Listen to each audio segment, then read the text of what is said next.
Assalamualaikum warahmatullahi wabarakatuh. Apa kabar siswa SMA Negeri 1 Baradatu? Ya, semoga Allah senantiasa menjaga nikmat sehat, iman, dan Islam kita. Alhamdulillah, kita masih diberi kesempatan dalam majelis ilmu pada hari ini. Meski tidak bertatap muka, semoga esensi dalam kita belajar tidak berkurang. Dan kegiatan kita ini Allah jadikan sebagai pahala. Segala puji syukur senantiasa kita panjatkan kepada Allah Subhanahu wa Ta'ala, karena hingga hari ini, detik ini, kita masih diberi nikmat hidup, nikmat sehat, nikmat iman, dan nikmat Islam. Salawat serta salam tak lupa kita sanjung agungkan kepada pemimpin dan suri tauladan umat muslim sepanjang zaman Nabi Allah Muhammad SAW. Baik, pada kesempatan ini Ibu akan menyampaikan materi pesantren kilat mengenai akhlak. Jadi sebelum memulai, mari kita awali dengan mengucapkan lafaz basmalah terlebih dahulu. Bismillahirrahmanirrahim. Baik, langsung saja ya pada materi. Jadi kalau mengucapkan kata akhlak, Ibu rasa ini bukan pertama kali kalian mendengar gitu ya. Pasti sebelum-sebelumnya, entah itu SD, SMP, SMA, pasti pernah lah mendengar kata akhlak terpuji, akhlak tercela. Nah, jadi akhlak ini secara etimologis gitu ya, berasal dari bahasa Arab jamak, dari bentuk mufradnya khuluqun, yang menurut logat diartikan sebagai budi pekerti, perangai, tingkah laku, karakter atau tabiat. Kalimat tersebut mengandung segi-segi persesuaian dengan perkataan khulqun, yang berarti kejadian serta erat hubungannya dengan kholik, begitu pencipta dan makhluk. Makhluk itu berarti diciptakan. Pola bentuk definisi akhlak di atas muncul sebagai mediator yang menjembatani komunikasi antar kholik dengan makhluk. Jadi antar pencipta dan diciptakan secara timbal balik, yang kemudian disebut sebagai hablum minallah. Nah, dari produk hablum minallah yang benar, biasanya lahirlah pola hubungan antar manusia yang disebut dengan hablum minanas. Jadi hablum minallah itu adalah hubungan antara kalian dengan Allah. Kalau hablum minanas adalah antar sesama makhluk. Itu definisi akhlak secara umum. Selanjutnya ada ciri-ciri perbuatan akhlak. Nah, apa sih ciri-cirinya? Yang pertama, itu tertanam kuat dalam jiwa seseorang sehingga telah menjadi kepribadiannya. Yang kedua, dilakukan dengan mudah dan tanpa pemikiran. Yang ketiga, timbul dari dalam diri orang yang mengerjakannya tanpa ada paksaan atau tekanan dari luar. Yang keempat, dilakukan dengan sungguh-sungguh. Yang kelima, dilakukan dengan ikhlas. Ya, jadi ciri-ciri perbuatan akhlak itu ada 5. Nah, selanjutnya ini ada macam-macam akhlak. Jadi mungkin selama ini sepengetahuan kita itu akhlak itu ya sesama manusia gitu. Mungkin bisa tidak mencela, kemudian berbuat baik sesama manusia, saling tolong menolong. Nah, ternyata macam-macam akhlak itu tidak hanya itu. Nah, yang pertama itu ada akhlak kepada Allah. Nah, bagaimana kita berakhlak kepada Allah? Yang pertama itu dengan beribadah. Beribadah yaitu melaksanakan perintah Allah untuk menyembahnya sesuai dengan perintah dan menjauhi segala larangannya.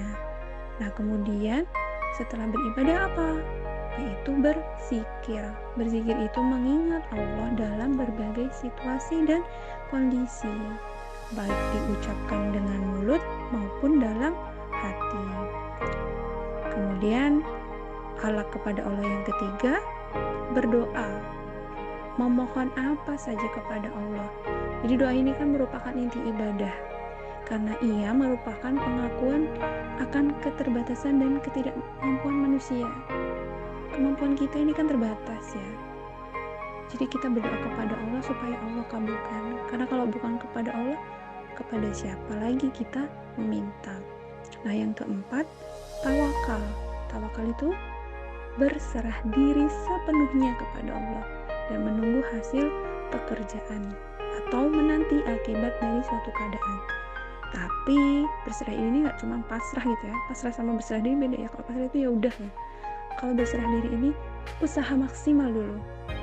Kan sesuatu misalnya kalian mau ujian sekolah, usaha dulu, belajar dulu, baca buku dulu gitu. Secara maksimal, sudah maksimal nih. Nah, nanti hasilnya diserahkan kepada Allah. Itu yang dikatakan tawakal. Yang terakhir, akhlak kepada Allah itu tawadu.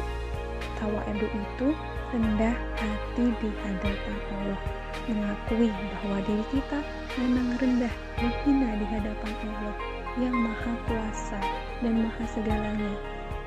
Gitu. Jadi kita tuh nggak bisa angkuh dan sombong kepada Allah, karena kita makhluk yang diciptakan oleh Allah.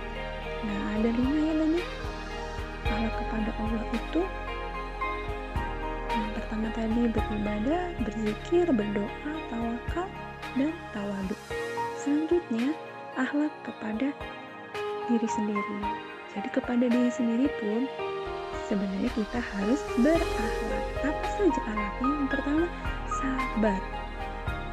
Perilaku seseorang terhadap dirinya sendiri sebagai hasil dari pengendalian nafsu dan penerimaan terhadap apa yang menimpanya. Jadi sabar nggak cuma di mulut, sabar, ya gitu ya. Tapi kita bentuknya itu ada nyata. Bagaimana kita bersabar terhadap suatu masalah atau suatu kejadian atau apapun. Misalnya kita diejek teman, sabar. Nggak cuma di mulut sabarnya, tapi dalam hati sabar. Sikap kita sabar. Kemudian yang kedua, akhlak terhadap diri sendiri itu syukur. Sikap berterima kasih atas pemberian nikmat Allah yang tidak bisa terhitung banyaknya. Kalau kita jabarin satu-satu nikmat Allah itu gak bakal selesai ya. Banyak sekali. Jadi sebaiknya banyak hal yang harus kita syukuri daripada harus kita mengeluh. Misal saat ini, kondisi saat ini kita mengeluh karena kita terbatas ya, mau keluar gak bisa gitu ya, disuruh di rumah aja. Tapi pernah gak sih terfikirkan bahwa saudara kita di Palestina sejak dulu, bahkan sebelum ada pandemi corona, itu mereka sudah terbatasi kehidupannya. Kesana dikit takut bom gitu. Kemudian misal lagi, mungkin sebagian kita ada yang mengeluh makanan di rumah itu aja. Tapi pernah tidak terfikir dengan kita di luar sana ada anak-anak yang seusia kita untuk makan saja harus kerja dulu, atau belum tentu dalam sehari bisa makan 3 kali, bisa jadi dalam sehari makan hanya sekali. Jadi intinya kita harus banyak-banyak bersyukur daripada banyak-banyak mengeluh. Kemudian yang ketiga tadi ya, balik lagi ke akhlak kepada diri sendiri, sabar, syukur. Yang ketiga, tawadu. Rendah hati, selalu menghargai siapa saja yang dihadapi, baik tua, muda, kaya, miskin, atau siapapun yang kalian temui. Jadi sikap tawadu ini bisa melahirkan ketenangan jiwa, menjauhkan dari sifat iri dan dengki yang menyiksa diri sendiri. Nah, tadi akhlak kepada Allah, akhlak kepada diri sendiri. Yang ketiga, akhlak kepada keluarga, kepada orang tua, menyayangi dan mencintai ibu bapak, mentaati perintahnya baik ya, meringankan beban, membantu, serta menyantuni mereka jika nanti sudah tua. Keempat, akhlak kepada sesama manusia, akhlak terpuji. Apa aja akhlak terpuji? Yang pertama, husnuzon. Husnuzon itu berbaik sangka terhadap seseorang.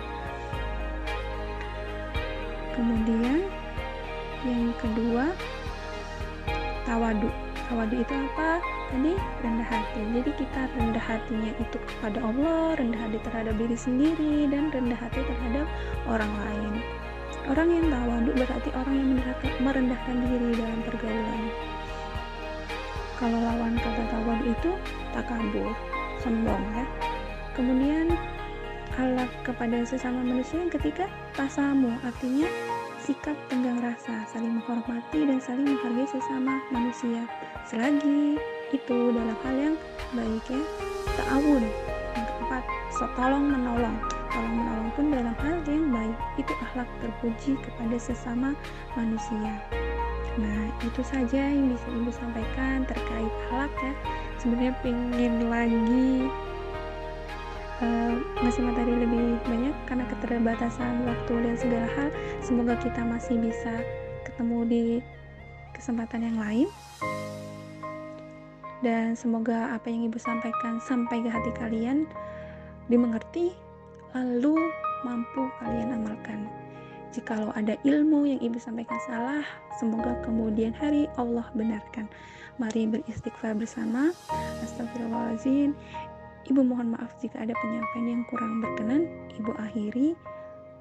Wassalamualaikum warahmatullahi wabarakatuh. Selamat menunaikan ibadah puasa.